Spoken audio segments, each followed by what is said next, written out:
Sanibonani, and welcome to an exciting show. Yes, Siyapheka. Nihleli nentokazi yakavete la engodini Bhunguz. For those of you engazi ukuthi engodini, what is it about? The Bhunguz.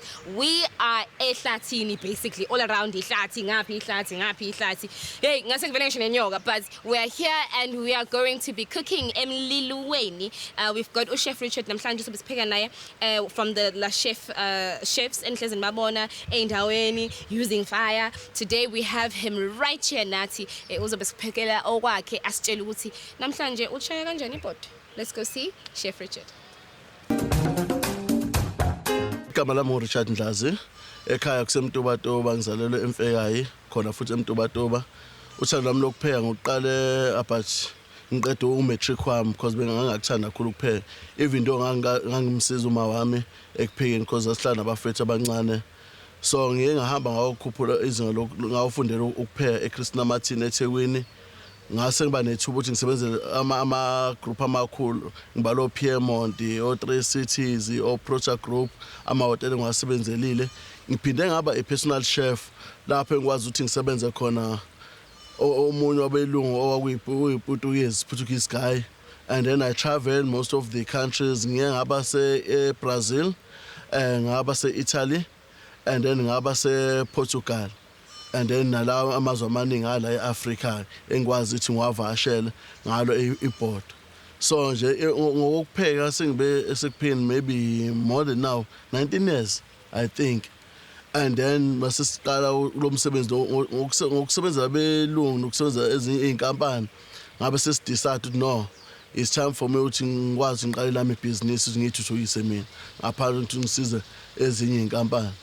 And then lapho ke ngibe sengiqala sengilukhuzana sesiqala iLa Fusion Chefs okuyinkampani esiyisebenzelayo oyibonayo lena okuyiyona esiyisebenzelayo enza imisebenzi eminingi ezinhlobonhlobo.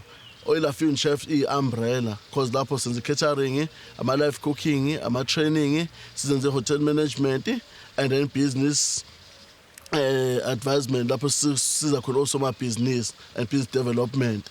Nanabantu abasha sabasiza lapho baningi abantu abasha ababefuna usizo kuthina esasibasiza khona futhi kuyiLa Fusion Chefs okuyinkampani esiyisebenzelayo. Ngingahambi ngedwa kuleyo nkampani leyo ngibambisene nomfowami Msholozi okunjabulo Zoma okuyena chef engisebenzisana naye eno business partner yami ephinde futhi ebobhuti wami ebomngani wami. So nje le nkampani yona sibambe ngezandla zombili. Ngicabanga ukuthi manje sishintshe impilo eziningi kubantu abaningi emphakathini. Now even akosoma business ade besabo ukuvula inkampani nabantu bese businessini ngendlela esisenze ngayo sayenza ukuthi nanoma ukuthiwa kunzima kanjani ungakwazi ukuthi wenze izinto zenzeke. Isithatha sami namhlanje into engizonenzela yona ngizonenzela iLa Chefs sausage kebabs ehamba ngelukuza ngejalapeno sauce, and then bese kuzothi imain course ngizonenzela iCarol lamb chops on the bed of Nikose salad. And then go to dessert wami ngizonenzela South African traditional bread and butter pudding. Well, Njading Sheila, I said we are cooking outside namhlanje. I have with me la Chef Richard, who we're going to be cooking with namhlanje. So Chef Sila Sfikile engodini Bhunguz, what are we doing today? Okay, la manje ngizonenzela starter sethu. Okuzoba iLa Chefs sausage roll and a kebab stick, mix of the Mediterranean vegetables and then with some the jalapeno sauce. Jalapeno sauce. Yes. Mine is susa phansi vele jalapeno sauce yethu noma senza kanjani? First ayenza sayiqeda and then sayihlanganisa because ithatha isikhathi eside ukuyiprocessa nokuyipreserve ithatha 3 days. 3 days. Yes. But you can just take us fahla ukuthi wenza kanjani mofanele. Oyidinga udama fresh jalapenos, uzodinga ugarlic, ushukela, uzoba vinegar, lime juice or lemon juice. Okay. And then we process ukufaka bese stove sakho and then we sauce pan yakho and then ama-jalapeno akho uyawachopha onke be fine and then usufaka istove sakho ethi ukushaya kancane ethatha smoke ungafaki lutho. So you just have to smoke them kahle. Little bit and then bese uadd ushwela wakho add all ingredient then izobsiba infused izophumila isauce yakho jalapeno sauce. Nice. And then thick. Okay. So manje uthethe ama kebabs. Yes. Okay. So what are the ingredients for ama kebabs so that umuntu esekhaya can actually do le recipe senze njani? Ngizosebenzisa ama-bacon sausages. Okay, bacon sausages. Yes, I've already smoked. Okay, and then sisebenziseni? bese ngizosebenzisa ama-sticks njengobabona. as-stews, yeah. Ngizosebenzisa ama-mushroom, ama-peppers, ama-vegetable because ngithe Mediterranean vegetables. Yeah. And then kube zitofu zami. And then sengiyaqala ngiyawahlanganisa. Okay, so siqala ngama-sausages qala. Yes. Okay, so wafaka phakathi into ama-stews ethu. Yes, ama-skewers ethu ama-skewers amade. Amade. Yes. Uqaphele ekhaya ukuthi engakuhlaba usuphuma ngaphandle. Yabo, ithanda ukuthi. Sizowenza njani? And then so wagrilla kahle hle. yes, ngizowagrilla and then on the side kuzobe kungena epanini lethu lana. Yeah. And then ngizobe ngifaka ama-vegetable lethu sowasebenzisa okuyi-Mediterranean vegetables esobusikhanda la ngama-spices akhona. Sithi fa. Yes. All right, perfect. So awusichazele Chef Richard waqala nini ukupheka? Like when did the love for cooking actually start? It started from 2000. Yeah, 2000. Okay. Even though bade ngipheke ekhaya noma kodwa nje so ukuthi ngipheke professional ngale 2000. So umama wakhipha uthando lokupheka. Yeah, uma wayipheka kakhulu. Eish. Wayipheka udla umnandi. So that's where your gift actually comes from. Yeah, even though ekhaya bezingabantu ade sincane umlekelele ngoba nje sithi ngabafana sakuyodlala ibhola. Oh. Uma bese basefaka ijuthi nje uthi ibani uzopheka ubhontshisi uvele ubone ukuthi ugaxele vele. Gaxele vele. But at that time uthando lingakaqali. Wasenza nje ngoba wenza. So then you studied ngenqothi ijuthi asekhaya vele ukuthi umzali usecela ithi umlekelele ngokuthile.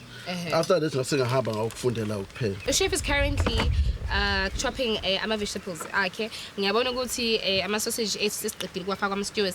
So what we're simply going to do now is to thatha i-veggie silifake khona phakathi kwama-stews. Yes. Ooh. Okay. So sifaka ama-veggie ethu lapha. Yeah. Basically what are we doing to ama-veggie ethu? So sifaka kancane, sifaka amafutha, and then we put some herbs and then rice. Sifaka ama-herbs. Okay. Then bese ngizofaka ama-spices ami. Okay, so ama-spices Ngoba ethu. ama-mixed herb. Mixed herbs. Esiwafakayo. Ngiyabona we also have a vegetable spice here that we've used. Sorry. Okay. And then bese kuzoba ilukhuzane engizoyisebenzisa ngapha. Yini le? Isosi ethu okuzoba i-gelatin esizoyisebenzisa. Okuyiyona engakwathi ngilukhuzane. So this is the jalapeno sauce and we're going to put it into Lukhuzane. yeah. Then So we've just put the jalapeno sauce into our veggies. So this is the sauce that Chef Richard kateqala esichazela ukuthi enziwa kanjani. So that's the sauce that we put into our veggie. And then manje sengifana i-homemade barbecue sauce. Homemade barbecue sauce. Nayo futhi enziwa ithina. Oh, nice. Okay. Yes. And then how long does this meal take? This vegetable Okay, this vegetable can just take up and maybe just 2 minutes because ama vegetable etimele abe al dente. Al dente means that if it is malingavuthwa futhi angabi hlaza. So nje liba part. So guys, niyazezwa ke ukuthi senza njani la in the kitchen. If you want to get these recipes, it's very very simple. Please go to a Facebook page here which is Siyapheka with Fifi. This is where uzokwazi ukuthola i-recipe yethu yanamhlanje. So chef, kwenzakala ni now? Into esobusisenza manje ama vegetable alunga lenyama ethi ngithi uyihitha njani ukuthi ngiyifudumeza kancane and then sengizopletha manje ngiplethe lapha isihlahla sethu khona sizoba ready ezosebenzisa lettuce wethu just as ibase uthi nje indawo ethi. Wow. The meal is very very simple. It's very very simple. As ngesikhathi esithi. Yes, because most of people abantu emakhaya abakuthandi ukudla okuzothatha isikhathi eside because bayasebenza babuya bekhathele yabona and buya late emsebenzini izingane ziyakhala futhi zifuna ukudla. So kumele wenze sure ukuthi ukudla wakho akube mnandi kube healthy but still kungakuthathi isikhathi eside. Yes. Then lapho ke ngizobe senginifakela ama cherry tomato or sisaganisha sa decorate. Saganisha again right now. Okay, well guys, as you can see, a starter set is already done. Asiqedile no Chef Richard sisazopheka. We still have a main meal, I believe ozokwazi ukuyenza khona la emlilweni. So let's take a short ad break. Isithi shui $8 sanibona after this.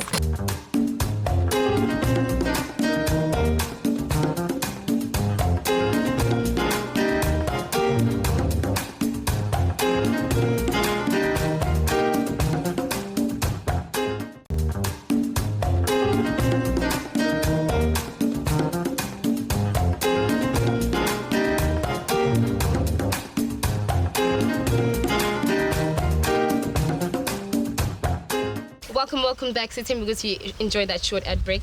Ukudla kwethu njengoba usubona sekukuhle kuganishiwe kwenziwa in nani sekuqediwe.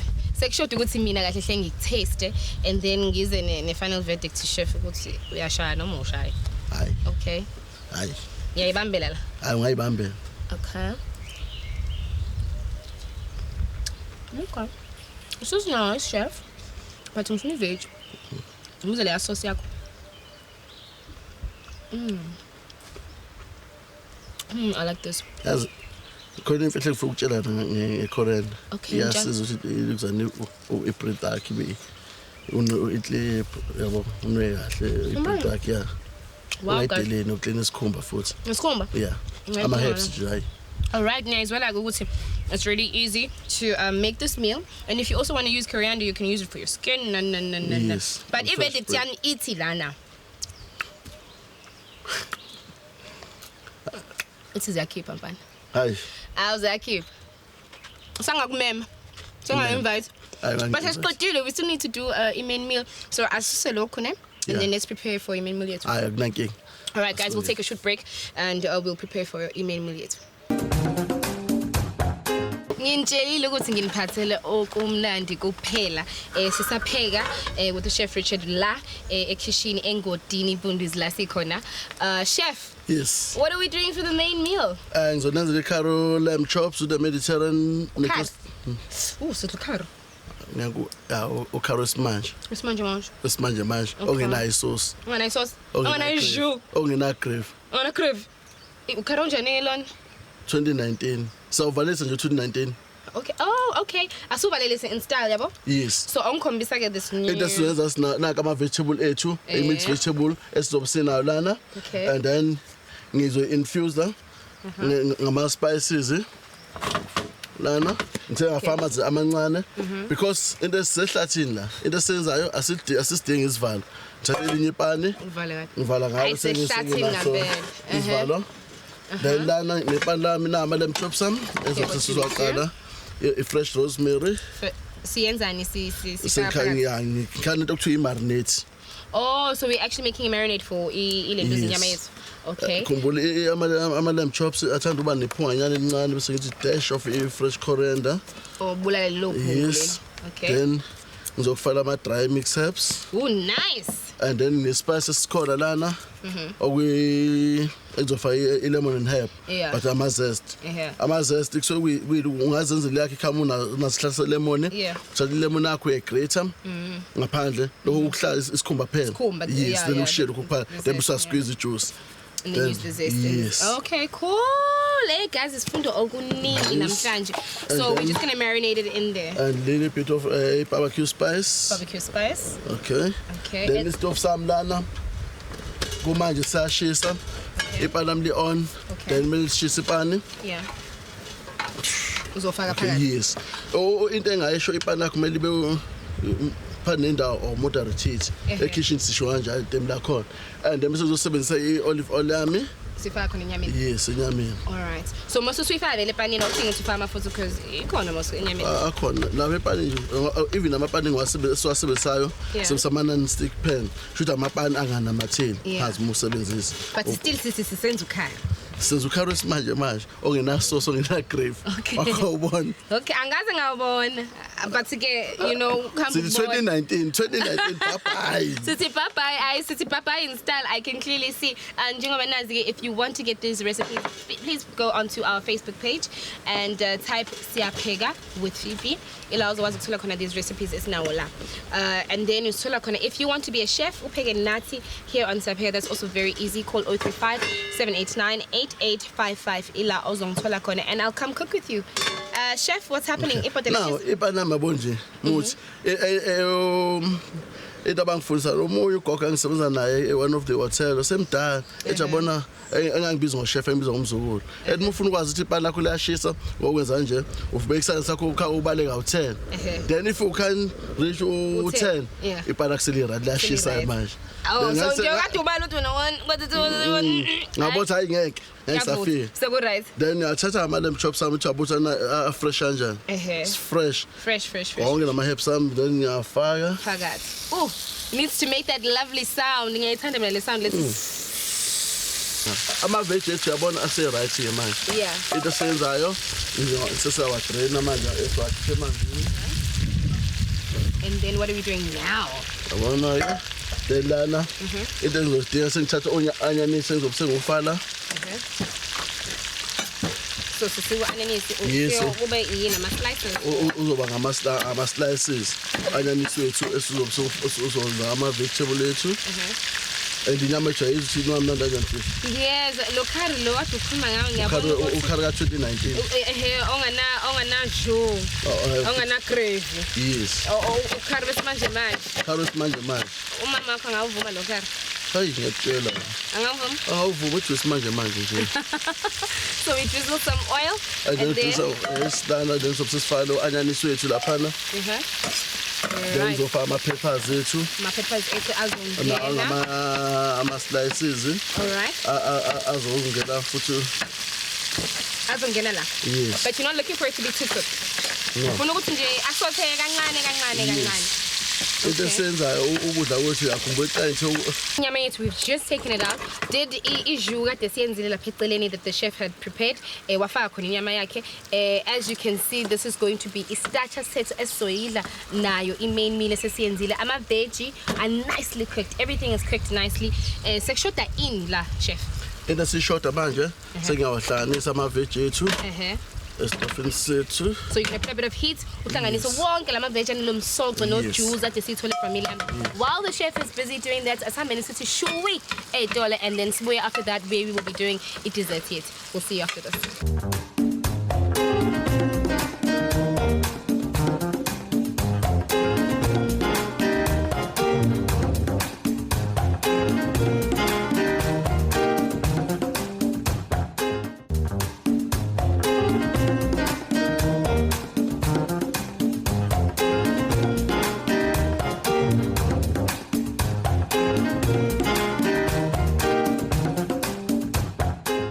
Welcome back. Siyethemba ukuthi nithokozele that short ad break enitholile. Sisapheka la engodini Bhunguz sipheka no chef Richard. Usikhombisa ukuthi yena ushaya kanjani ibhodo. Ama-veggie ethu already.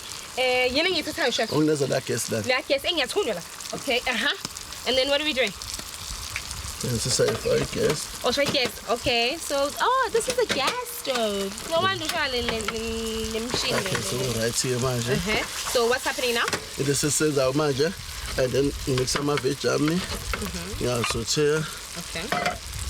And then angisebenzisi ispoon ejabo. Ayimixela wona. Yes. Okay. Akhotha yonke umsoco wenyama. Yeah. Then yabona nje manje. Okay, let's just take it. Okay. Ama-veggie nenyama soku-ready.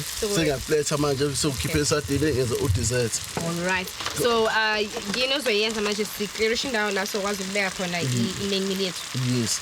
Okay. Into engizoyenza noma uzophekisha futhi ngizokulethela kugqobo. Okay. Let's give you a chance ukuthi ukwazi ushaya presentation yakho kahle. Sikunika ithuba ukuthi ubeke kahle izinto zakho so that we can see the beautiful presentation uChef Richard has for us.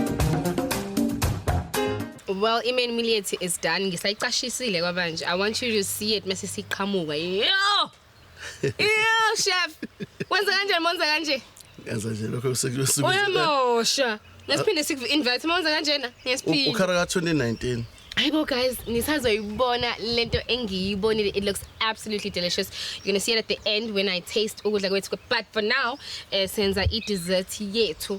So chef, what is the dessert that we're doing today? Into engizonezela yona is South African traditional bread and butter pudding. Oof, that sounds nice. South African traditional bread and butter pudding. Yes. That is a mouthful. Yes. Sidinga ini ukwenza this bread pudding. Into engidingayo ngizodinga ucustard, ngidinga ushukela, ama-raisins, ucream, ubisi engizodinga khona u-fresh milk, isitofu sami, and then kube ipani lami. All right, so senze-ke bafo. Akhe siqale. Okay, onisa isitofu sami. Onisa isitofu sethu. Okay, does it need to be on high heat? Moderate heat. Moderate heat. Ngiyayizwela ke nami. Into engizoqala ngayo ngizoqala ngikhande i-caramel sauce. Caramel sauce esikhanda ngoshukela. Nice. So sifaka ushukela wethu, half a cup, teaspoon. Kuzoba nje half a cup. Half a cup. Yes. All right. Esofaka emlilweni oshisayo. Yes. Ipani, yeah. Ipani lethu uzothi ushwela uthi uqalwe usha laphana. Yeah. Then lana ngithatha isinkwa sango senza ama-slice. Ooh, what kind of bread is this? Sharp butter bread. Yes, cross bun or Chelsea bun. Chelsea bun or Chelsea bun. Lego tanyazi no custard. yes. Well, as you can see, sisa caramelizer ushukela wethu selo chef. Ngathi siyawuphuthuma ke mase senza kanje. Add ama-raisins. Okay. Mixture it. Yes. Okay, and then what else are we doing? And then because ushwela udinga Ooh, I love the sound of that. Okay, so add the cream with. yes. Lento sothopa ngayo yavele ipudding yethu this mixture. Yes. This is kind of like much. Caramel ezongena le bread pudding. Yes. Uyayibona iyaqala enza enye. Uyabona enzani? Yes. Iyashintsha manje. Izoba ngathi fudge vele. Yes, kodwa manje. And then siyaqedela kuba inkomishila cream. Yeah. 250 mils. Yeah. And then it's done. Then ngiyasithatha manje isikwa sami ngizofaka kus. Why ngisifaka lana ngizela ukuthi isinkwa sikhothe. Konke lama juices. Yes. Then singaqala. Qala ngesinkwa sethu. Yeah. Faka sona kuqala. Faka isinkwa. Sifaka ngaphansi isinkwa. Ngisifaka isinkwa. Ngisifaka isinkwa. Then bese kuthi la ngizothela u-custard wami. Kade sengivele ngiwenzile. Ha. Chef. Then manje ngisula inkomishi yami bese ngenza final. Sizothatha lo akuba noshelo osaliwe. Then sufaka phezulu. Oh, yebo. Hello. Base senze njani ke chef? Then sengiyawuthatha into zami zobela. Ngizosondeza lo mngani wami lona. Well, as you can see, ngitshelile ukuthi kudla kwethu kunjani. Buka. It's absolutely delicious. Chef uyangiphakela chef? Yeah, ngiyakuphakela. Ooh, nice. Ngifuna ne-veg chef. Nama wedges ungangirobhi. Ngibonile ufakile nje. Ne-butternut. Yes, chef. Yes, chef. Shero And then ama-veggie ethu uthe wafake in Mediterranean vegetables.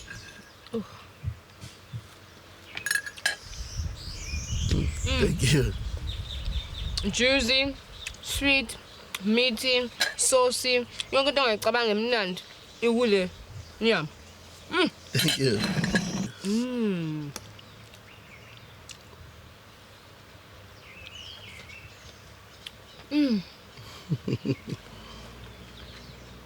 10 out of 10. Chef Richards. Ngicela abantu ukuthi utholakala kephi kanjani?